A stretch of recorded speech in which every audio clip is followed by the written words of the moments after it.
Rismon Sianipar menjalani pemeriksaan di Polda Metro Jaya Jumat terkait kasus tuduhan ijazah palsu Jokowi.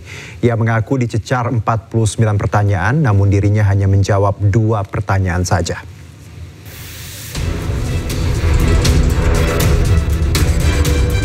Rismon Sianipar kembali memenuhi panggilan Polda Metro Jaya terkait kasus tuduhan ijazah palsu Presiden ke-7 RI Joko Widodo.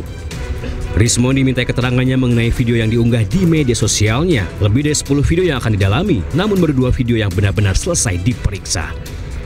Rismon mengaku dirinya ingin menjawab secara detail, runtut, dan mendalam. Saya menjelaskan secara sedetil-detilnya ya kajian ilmiah saya, karena memang kita ini orang-orang yang berbeda, orang-orang yang tidak pernah ketemu sebelumnya, dan disatukan dengan nilai akademis, nilai-nilai saintifik. Saya dengan Bu Tifa juga kenalnya 15 April 2025 di UGM, bahkan di depan ruang 109 Fakultas Kehutanan UGM. Tetapi kita dipertemukan dengan nilai saintifik itu. Itulah yang saya jelaskan sedetil-detilnya, sehingga saya hanya jawab hari ini 2 pertanyaan saja. Rismon akan kembali dipanggil ke Polda Metro Jaya untuk diminta keterangannya pada Senin 25 Agustus 2025 pukul 9 waktu Indonesia Barat. Dari Jakarta, Ismailia Rizky Solehudin dan Ade Supriyatna iNews melaporkan. Rektor Universitas Gadjah Mada Yogyakarta Ova Emilia menegaskan UGM telah menyerahkan ijazah Presiden ke-7 Republik Indonesia Joko Widodo saat dirinya wisuda 19 November 85. Sejak saat itu dokumen ijazah menjadi tanggung jawab pribadi Jokowi.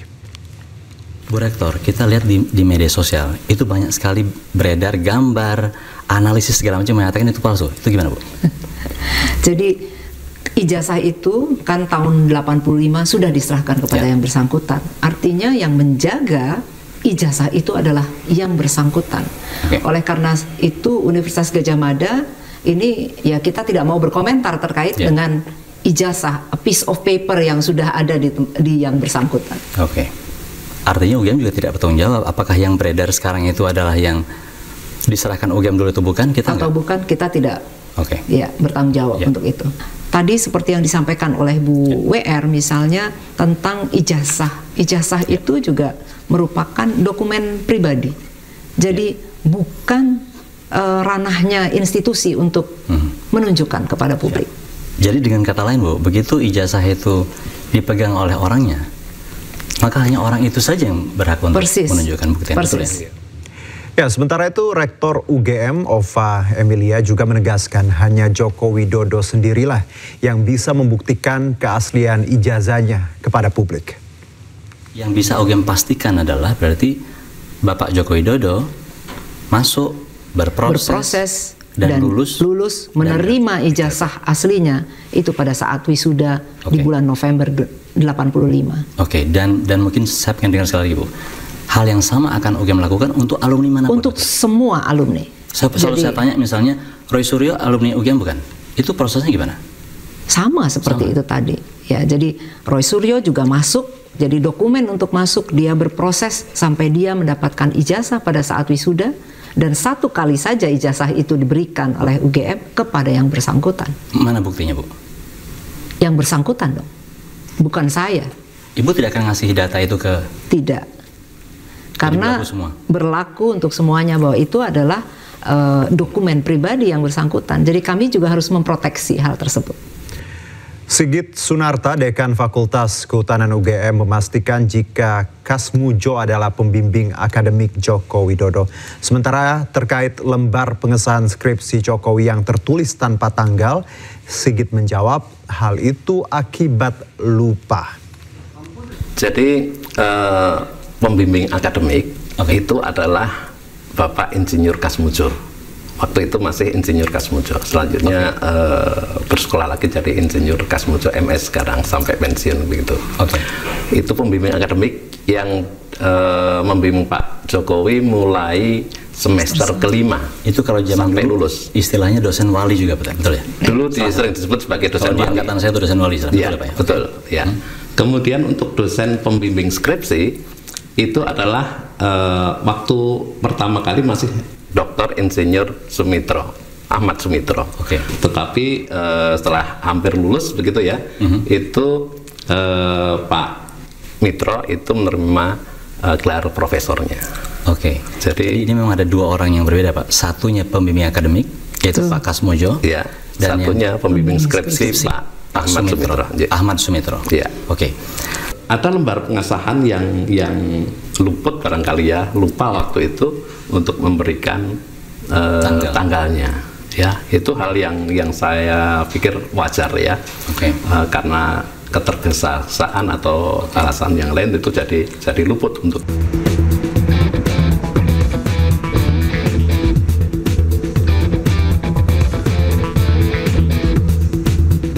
Pelatih Timnas Indonesia Patrick Kluivert secara resmi memanggil 27 pemain untuk 2 laga bertajuk FIFA Matchday yang digelar September mendatang.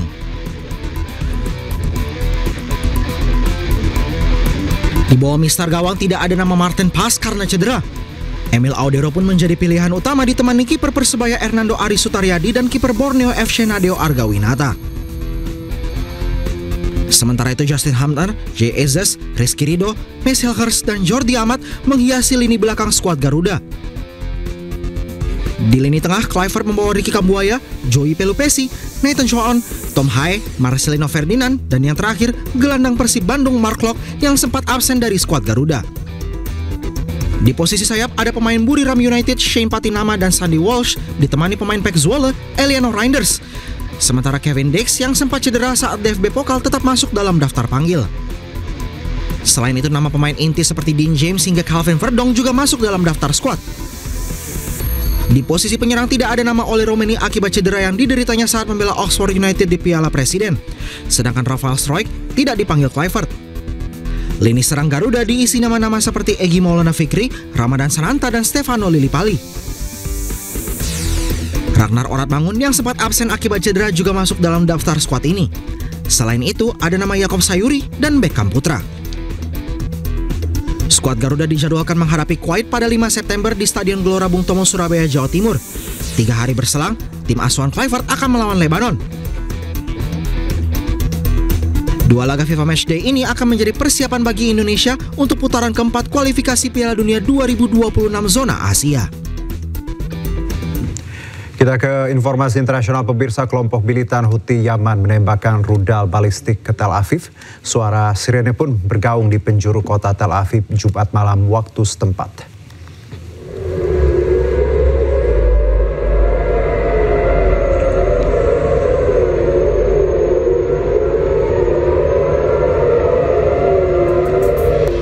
Kelompok militan Houthi Yaman menembakkan rudal balistik ke Tel Aviv Jumat malam waktu setempat. Suara sirene pun bergaung di seluruh penjuru kota Tel Aviv.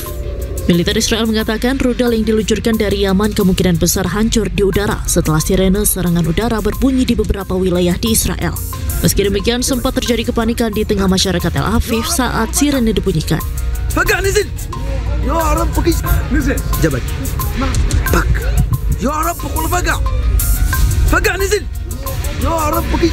Juru bicara militer Houthi Yahya Sari mengatakan kelompoknya melakukan 3 operasi terhadap Israel, termasuk menembakkan rudal balistik ke Bandara Ben Gurion di wilayah Jaffa dengan rudal balistik hypersonic Palestine II. Sementara 2 lainnya menargetkan militer dan target vital di wilayah Ashkelon dan Jaffa.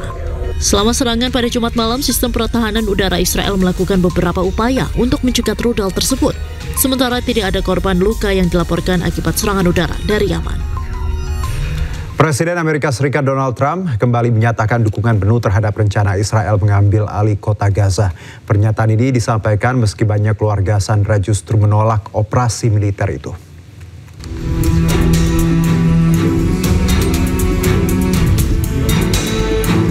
Presiden Amerika Serikat Donald Trump kembali menyuarakan dukungan penuh terhadap langkah Israel mengambil alih kota Gaza. Pernyataan itu menuai sorotan mengingat banyak keluarga sandera justru menolak langkah militer tersebut. Well, not all of them, and you have to understand, I'm the one that got all of the hostages out. You got a lot of people out. If it wasn't for me, they wouldn't be out.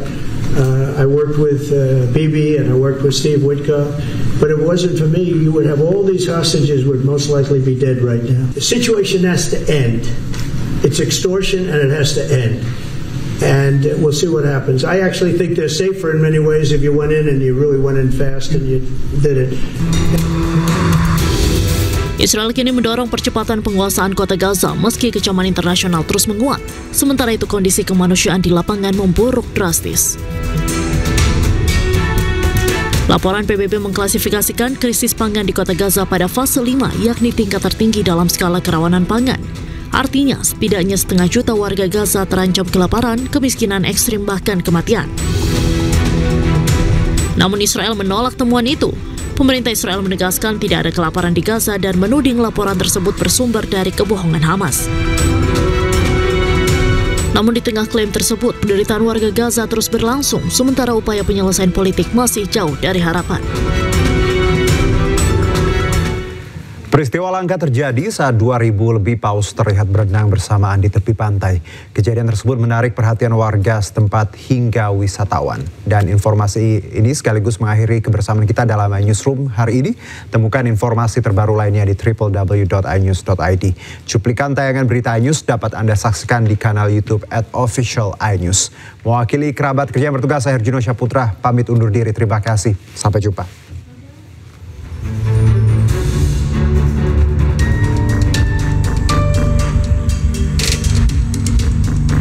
Pantai di Puerto Madryn, Argentina menjadi pusat perhatian saat sekelompok mamalia laut berukuran raksasa berkumpul di tepi pantai.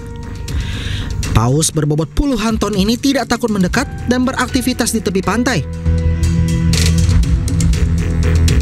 Kehadiran lebih dari 2.100 paus berkumpul di lokasi yang sama ini menurut ahli setempat sebagai fenomena langka dan sebagai rekor terbanyak yang pernah tercatat.